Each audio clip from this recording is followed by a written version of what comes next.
आप बाहर आए तो आपको कैसा फील हो रहा है? क्या आपको लगता है कि ये एविक्शन जो है वो फेयर एविक्शन था? मुझे लगता है कि पहली जैसे ही मैं बाहर आई मुझे बहुत लोगों का प्यार दिखा, जहाँ पे लोगों ने बोला कि they really understood what kind of person I am. आप लोगों ने मुझसे कन्वर्सेशन तो किया है, लेकिन मेरी एक्चुअल पर्सनालिटी जो मैं रियल में हूँ वो भी आप लोगों ने देखा है। इस चीज़ का मुझे बहुत खुशी है कि मैं एक बहुत अच्छे इमेज के साथ बाहर आई हूँ। इस चीज़ का मुझे बेहद दुख है कि मैं थर्ड वीक में जो इतने फुल ऑन अपने गेमिंग स्प्री में आ चुकी थी, अपने वाइब पे आ चुकी थी, जहाँ पे मैंने अपनी स्ट्रैटेजीज बनाई थी, मैंने अपने अटैक प्लान्स बनाए थे, मैंने अपने ऑपोजिट ग्रुप के साथ अलायंसेस भी बनाए थे। I was fully playing the game. Task में भी अपना एक बहुत ही अलग रूप मैंने दिखाया था, जो राशन वाला टास्क था, the ring trick and everything, I did all that. But उसके पहले ही मैं कुछ लोगों से नॉमिनेटेड थी, जिन्होंने बहुत ही फेक और स्टूपिड रीज़न दिए थे मुझे नॉमिनेट करने के लिए। और मैं नॉमिनेशन से बच इसलिए नहीं पाई क्योंकि ऑलरेडी मेरे सामने 3 स्ट्रॉन्ग कंटेस्टेंट्स थे, जो स्टार्टिंग से उनको गेम का फॉर्मेट पता था, मुझे नहीं पता था। I thought it's a personality contest and I did not know that मुझे डे वन से एक अटैकिंग वे में रहना पड़ेगा, यू नो। नायरा, अगर हम बात करें आपके गेम का, तो कहीं ना कहीं हम ऑडियंस को लगा कि आप बहुत ही स्लो, कुछ देखने को नहीं मिला। नायरा एक्चुअल में क्या कर रही है बिग बॉस हाउस में, उसने क्या क्या खेला वो दिखाई नहीं। तो कहीं ना कहीं ऑडियंस को ऐसा लगता है कि कि कनेक्ट नहीं हो पाए। या कहीं ना कहीं जैसे कि रोहित सर ने कहा कि वोटिंग कम आई। वोटिंग का वजह ही ये है कि आपको देखा ही नहीं गया। एग्जैक्टली exactly, क्योंकि हमें हम जहाँ वो कर रहे थे, एक्सपेक्ट कर रहे थे पिशाचनी जैसे शो में आपका एक रूप देखने को मिला, हमें लगा कि नायरा फुल्ली सबका फाड़ देगी, बट हमें वो नहीं देखने को मिला। वो हाँ, देखने को नहीं मिला। सो क्या नहीं, मेरा नेचर ये थोड़ी है कि मैं जाते ही लोगों के ऊपर कुछ नहीं, लांछन लगाऊंगी और फिर उनके ऊपर चढ़ूंगी और झगड़ा करूंगी। ये मेरा नेचर नहीं है कि मैं वो जाके करूंगी। अगर मुझे पहले किसी ने ब्रीफिंग दिया होता कि नायरा ये गेम है अटैक का, आपको जाके जबरदस्ती इसकी पैंट लूज क्यों है, इसका वो क्यों लूज है, जाके मुद्दे बना के झगड़े करने होंगे, तो मैं 100% सोचती कि ये गेम मेरे लिए है कि नहीं। मुझे लगा था, मुझे बार बार बताया गया था कि ये आपको बिग बॉस नहीं देखना है, ताकि आप ऑर्गेनिकली करो जो आपको करना है। एंड ऑर्गेनिकली आप जब किसी नए जगह पे जाते हो, आपको 1-2 हफ्ता लगता ही है आपके आसपास के लोगों को समझने के लिए और आपकी वाइब समझने के लिए, which was a very natural process. तो मेरा वही हुआ, तीसरे हफ्ते में मैं सब कुछ समझी, मैं स्टेबल फील करने लगी और मैं अपना गेम खेलना शुरू की थी। पहले नायरा हफ्ते जी, में आपको अविनाश एक की बार गिफ्ट के वार्निंग ऊपर भी आप क्या मिली थी। पहले हफ्ते में सलमान खान ने आपके साथ पूरा वीकेंड का वार भी किया था, वार्निंग मिली थी, लेकिन आपको नहीं लगता कहीं ना कहीं आपने लेट कर दिया? तीसरे वीक में आप दिखना स्टार्ट हुई, गेम खेलने में थोड़ा मुझे, डिले हुआ। मैं वही तो कह रही हूँ ना, मैं गेम को समझी नहीं थी। Being opinionated does not mean I have to scream and give my opinions, right? मेरा तरीका, सपोज मुझे सपोज आपका और मेरा कुछ एक डिसएग्रीमेंट हुआ है, आप चिल्लाओगे, इंसान तब चिल्लाता है या फिर इंसान तब अपना वॉल्यूम हाई करता है जब सामने वाला इंसान आपका सुनना नहीं चाहता। बट मेरा तरीका ही है आपको बाजू में बिठा के बात करना, और इसी अपने के ओपिनियंस उस तरह देना। प्लस लोगों को लगा था कि मैं बहुत डोमिनेटिंग हूँ, लोगों को लगा था मैं बहुत डोमिनेटिंग हूँ। मैंने जब लोगों को किचन के रूल्स बनाए या फिर बाथरूम के रूल्स बनाए, मैं इतनी डोमिनेटिंग थी तो लोगों ने मुझे चैलेंज क्यों नहीं किया? क्यों किसी ने मुझे काउंटर नहीं किया? क्यों किसी ने ये नहीं बताया कि मुझे कोई हक नहीं कुछ बोलने का, बाकी लोगों को डिक्टेट करने का? Why nobody challenge me? सब मेरी बात सुन के बैठ क्यों गए फिर? तो मैंने तो अपना काम निकलवा लिया ना लोगों से। नायरा, टॉकिंग अबाउट यू, जब आप घर से बाहर निकली थी, यू सेड कि guys it's okay, we knew it only, but जब आप बाहर निकली, we have seen your emotional side के इतने जल्दी नहीं, ऐसे कैसे, मैंने गेम अभी स्टार्ट किया था। तो व्हाट यू वांट टू से, एक्सपेक्टेड था ये चीज? मुझे लगता है कि सी मैं डिसअपॉइंट बाहर आके इसलिए हुई क्योंकि क्लियरली लाइव में मेरा जितना तामझाम था, चीज़ें थी, फन चीज़ें थी, मेरे इंटरेक्शंस थे, मेरे पर्सनालिटी के बाकी जो चीज़ें थे, वो क्लियरली दिख रहा था, जो एपिसोड में नहीं डाला था। और मुझे नहीं पता है कि वो एपिसोड में क्यों नहीं डाला था। मैं अज्यूम कर रही हूँ कि नहीं डाला था क्योंकि मेरा कोई पर्सनल फाइट नहीं था किसी के साथ। अभी अगर किसी के साथ मेरा पर्सनल नहीं फाइट हुआ है तो मैं ज़बरदस्ती जाके फाइट नहीं कर सकती ना, that is against my nature. तो उसको मैं क्रिएट कैसे करूँ? मैं समझी गेम को, मैं लोगों की असली चेहरे जब पहचानी, तब मेरे को रियलाइज होने लगा कि मैं कैसे किस किस को एलिमिनेट करना चाहती हूँ, because I saw the real faces. But day one में जबरदस्ती किसी के साथ मुद्दा उठाना, इट्स नॉट पॉसिबल। हुआ ही नहीं मेरे साथ, किसी ने ना मुझे चैलेंज किया ना मैंने किसी को किया, सब तो मेरी बात मान के बैठे थे। आपको नहीं लगता कि चाहत ने ये बहुत अच्छे से बिग बॉस का सिनारियो देखा और उसका बहुत ज्यादा फायदा उठा रही है, झगड़े और मुद्दे बनाकर?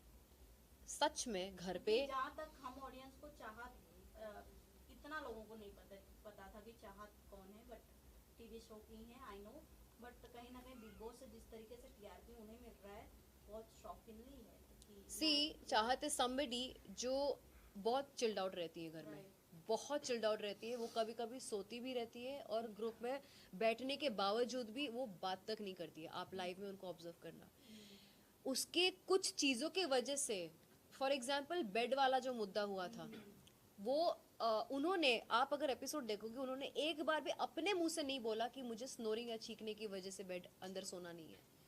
वो बोलने जा रही थी कि मुझे नहीं अंदर सोना है, तब किसी ने बोला कि हाँ वहाँ बहुत स्नोरिंग होती है, किसी और ने बोला था वो। तो उसने क्या किया, वो बेड बाहर सोना चाह रही थी लेकिन सामान अपना घर के अंदर ही रखना चाह रही थी, जिसकी वजह से विविन तड़प गया था। एंड विविन ने उसके ऊपर जब झाड़ा तब उसने काउंटर दिया। तो घर पे भी वो खुद से कभी अपना ओपिनियन नहीं देती हैं। आज तक जितने भी ओपिनियंस हुए हैं उन्होंने ओपिनियन नहीं दिया है। वो गई भी है तो लोगों ने उसको जाने बोला है कि आप बीच में मत पड़ो। एटलीस्ट मैंने चिल्ला चिल्ला के अपने कुछ कुछ ओपिनियंस दिए हैं।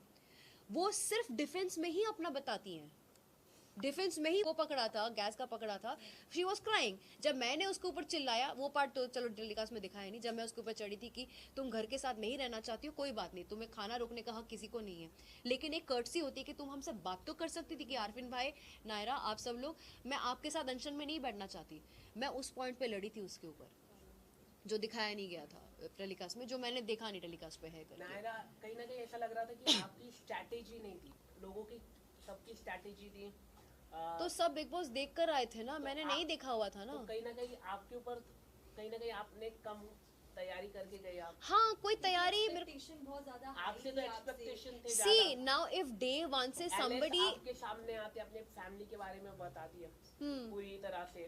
मैंने भी बताया। ईशा पूरी तरह से आपके बारे में बात करती है अविनाश के साथ, पूरा घर आपके बारे में बात करता है, लेकिन कहीं ना कहीं आप ज्यादा दिखाई नहीं दी और आपने कोई खुलकर बोला नहीं। आपके बारे में बात हुई घर में, लेकिन आपने वो मुद्दे वोकली नहीं उठाए। मेरे बारे में बात हुई लेकिन किसी ने मुझे डायरेक्टली नहीं बोला, तो मैं उस चीज का क्या करूं फिर। क्या आपने अच्छा पीआर टीम नहीं लगा बाहर?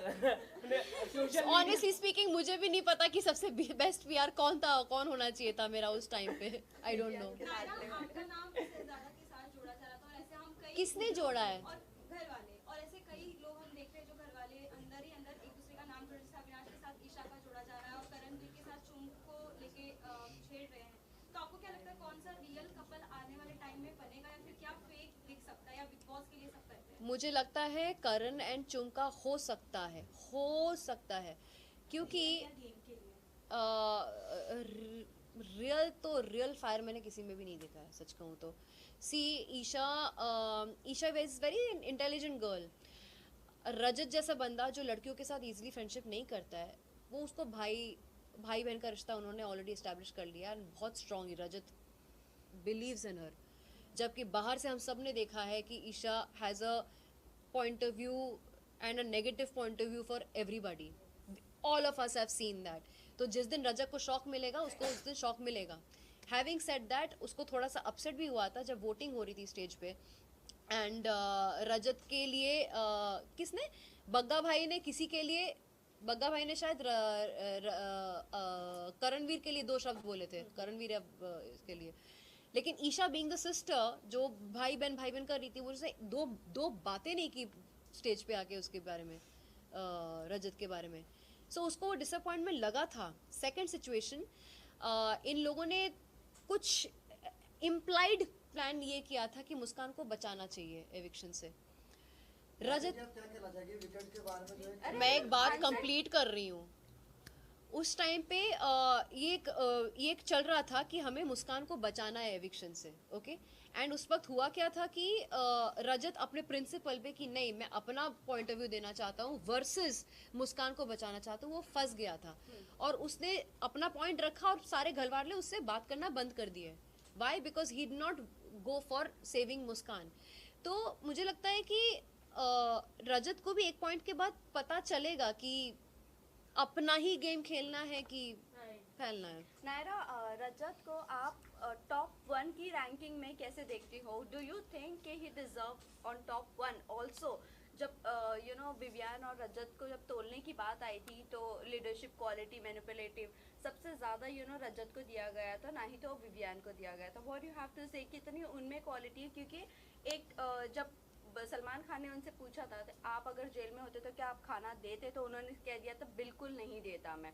What do you think? और फिर वही देख रहे हैं हम कि वोट सबसे ज़्यादा रजत को मिल रहा है। मुझे लगता है रजत डिक्टेटर बनता 100%, क्योंकि उसने खुद बोला है अपने मुंह से हम लोगों को कि उसे अगर कोई मिस्टेक करता है तो उसको 5 घंटे पूल में खड़ा करेगा के लिए जाता, वो अपना पावर एक्सरसाइज करने के लिए एक खाना भी नहीं देगा।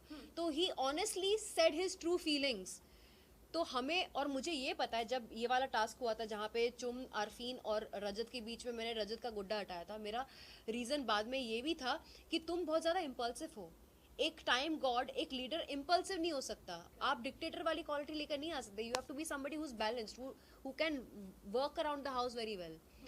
सो उस रीज़न की वजह से रजत को ना एक थोड़ा सा टशन हो गया था मेरे साथ, बट प्यार से आके बात करके नलीफाई करके भी चला जाता था।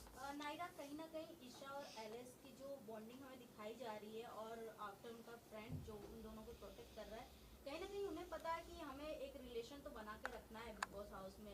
लव एंगल नहीं बन सकता तो भाई एंगल ही सही। तो आपको क्या लगता है अगर आपका कहीं अच्छा बॉन्डिंग रहता तब तक आप घर में रहती, या फिर उन दोनों को क्या नाम, इन तीनों को क्या नाम देना चाहेंगी? देखो, इनका गैंग को तो मैं सिंड्रेला सिस्टर्स बुलाती थी पहले। अब मुझे सच में पता चला कि चुगली चाचियाँ तो थी हैं, ये है ही, वो पूरा टाइम वही करती रहती है। हैविंग सेड दैट, मुझे उनके फ्रेंडशिप से भी बहुत ज़्यादा इंस्पिरेशन मिलती है। वो they are very tight with each other. भले ही वो लोग घर के लिए थोड़े वैसे टाइप के हैं, सिंड्रेला सिस्टर्स जैसे हैं, जो उसका भी उसके साथ रह के उसको भी बहुत ज़्यादा वो करते हैं, but at the same time I really, मुझे अंदर से बहुत इच्छा भी होती थी कि काश मेरा भी ऐसा बॉन्ड किसी के साथ था। एंड अनफॉर्चुनेटली मेरा बॉन्ड ऑलमोस्ट 2 जन के साथ ऐसा बन भी गया था, श्रुतिका और शहजादा के साथ। इट्स जस्ट दैट मेरा जब गेम ही स्टार्ट हुआ तभी के तभी ओवर हो गया। नायरा, वैसे तो शहजादा और श्रुतिका के साथ, लेकिन आपके लिए बात बोली गई थी कि कहीं ना कहीं कुछ वक्त बाद आप एलिस, ईशा, इन लोगों का ग्रुप ज्वाइन कर सकती हो। तो अगर आप घर में होती क्या वो एक ग्रुप फॉर्म होता? क्योंकि एलिस के साथ बात शुरू हो गई थी। मैं सामने से जब क्या हुआ था, सारा जेल में बैठी थी, बग्गा भाई को बोल रही थी अच्छा शिल्पा और करणवीर के साथ तुम्हारा रिलेशन कैसा है? तो बग्गा भाई बोले हाँ ठीक है, अच्छा ठीक है उनको छोड़ देते हैं। ये नायरा और शहजादा का जो जोड़ी है ना, बहुत स्ट्रॉन्ग जोड़ी बन रही है। मुझे इन लोगों को सबक सिखाना है। फिर बग्गा भाई ने बोला उसके रिटर्न में कि मुझे एलिस और इन तीनों को भी सबक सिखाना है, क्योंकि एलिस और ईशा हमेशा बग्गा जी के ऑपोजिट में जाती थी, करेक्ट? तो ये चीज़ शहजादा ने सुन लिया था कि हम पांचों को टारगेट किया जा रहा है, मुझे शहजादा को, अविनाश को, एलिस और ईशा को, हम पांचों को टारगेट किया जा रहा है टॉर्चर करने के लिए। शहजादा मुझे लेके भागा उनके पास, हमने सारा पोल खोल दिया कि हमें टारगेट किया जा रहा है, ये दोनों जेल कैदी बैठ के। तो तभी के तभी they also got a shock of their life. And फिर मैंने ये चीज़ प्रपोज किया कि इस हफ्ते हम एक दूसरे को क्रॉस नहीं करेंगे, लेट्स बी एन अलायंस। लेकिन ऐसा अलायंस जो पूरे घर वाले नहीं देखेंगे, क्योंकि घर वाले देखेंगे तो हम सबकी नज़र में आ जाएंगे, उनके और अलग अलग स्ट्रैटेजीज आनी शुरू हो जाएगी। सो येस, अलायंस की डिस्कशन ऑलरेडी हो चुकी थी, हम एक दूसरे के साथ नॉर्मली बिहेव कर रहे थे, लेकिन अंदर से we were an alliance together, all of us. Naira, who do you think is a fake contestant of the house?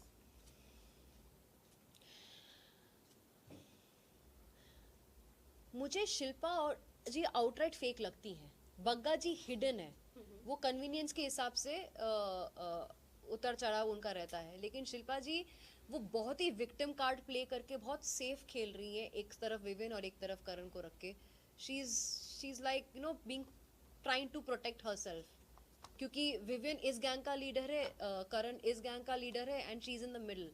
And वो अपना ओपिनियन दे देती हैं, बट वो फाइटिंग स्पिरिट नहीं रखती हैं, like you know to make a difference probably. So I think she is playing that safe victim वाला zone. आपको जो एक टैग दिया गया है, ये बहुत ही गलत किया गया है। टैग मिला है लाडला।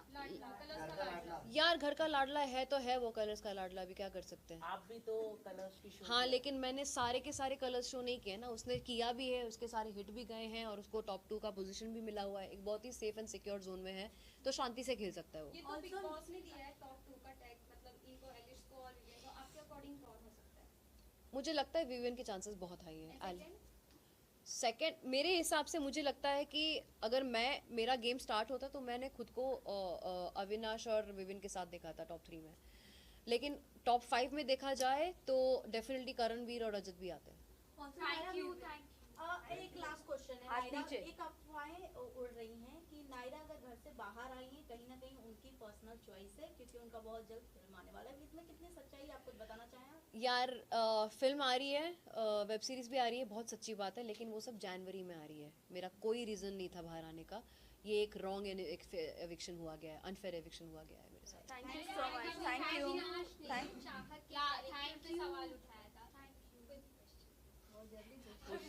ओके बोलो। उस पे ये कहना चाहती हूँ कि दोनों बच्चों की तरह लड़ रहे थे, दोनों ने एक दूसरे की इज्जत उतारी, उसने भी बोला कि तुम मुझ पे लाइन मारते हो, इसने भी बोल दिया कि तुम जूते की भी बराबर नहीं हो, तो वो उनका पर्सनल फिटूस जो है वो हो चुका है। I don't want to comment क्योंकि बहुत ही नीच टाइप का झगड़ा है, मेरे लेवल का झगड़ा नहीं है ये। Thank you, thank you. Set का झगड़ा है, सेट का झगड़ा है उनका। हाँ वो उनका सेट का झगड़ा है, ये मेरा झगड़ा नहीं है, घर का झगड़ा नहीं है, ये उनका पर्सनल झगड़ा है। चार वाले लोग फाइट हुई नायरा, आपने देखा? किसका? उनकी मम्मी होगा। हाँ देखा ना मैंने, देखा। थैंक यू, बस हो गया। Thank you so much. Visual हटा दो। एक विजुअल, नायरा जी प्लीज खड़े हो जाइए, विजुअल्स दे दीजिए।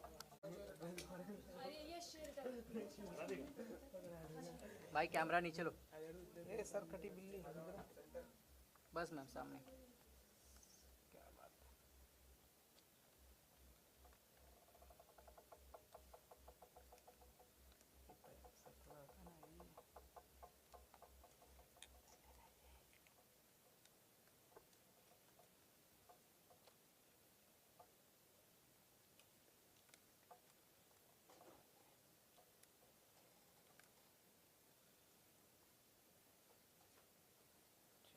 Thank you. अरे बात कर सकते हो मैम से खड़े खड़े। नहीं हो गया बस, आज के लिए इतना ही काफी है। तो मेरा तो बात कर सकती है, जाके समझा ना। बाद में बात करेंगे।